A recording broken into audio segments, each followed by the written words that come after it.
نحمده ونصلي على رسوله الكريم اما بعد فاعوذ بالله من الشيطان الرجيم بسم الله الرحمن الرحيم رب اشرح لي صدري ويسر لي امري واحلل عقدة من لساني يفقهوا قولي.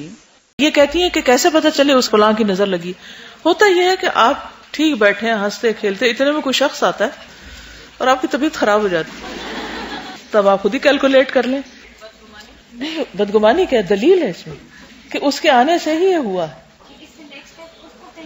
اس کو کہیں پلیز آپ وضو کر پانی دے دیں مجھے، آپ آئی تھی تو میری طبیعت خراب ہو گئی. نہیں، وہ محبت سے بھی زیادہ دیکھے تو بیمار ہو سکتے ہیں نا.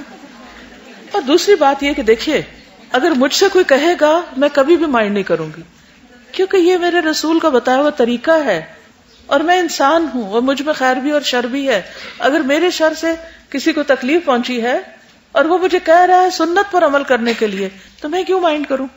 ہمیں اتنا تو کم از کم دین پتا ہونا چاہیے کہ ہم اس طرح کی باتیں مائنڈ نہ کریں. نظر اتارنے کے لیے چینی پہ دم کر کے اس کو جلایا جاتا ہے. اب کھانے کی چیز کیوں جلا رہے ہیں آپ؟ ضائع کر رہے ہیں. کچھ لوگ مرچیں جلانے لگتے، اتنی مہنگی مرچیں. تو اس طرح کی چیزیں جو مسنون نہیں ان سے پرہیز فرمائیے. ٹھیک ہے. حضرت عائشہ بیان کرتی ہیں کہ جس شخص کی نظر لگتی اسے حکم دیا جاتا کہ وضو کر کے وضو کا پانی دے دے، پھر اسے بیمار کو جسے نظر لگی ہو غسل کرایا جاتا تھا اور اس سے وہ ٹھیک ہو جاتا، کھل جاتا قید سے.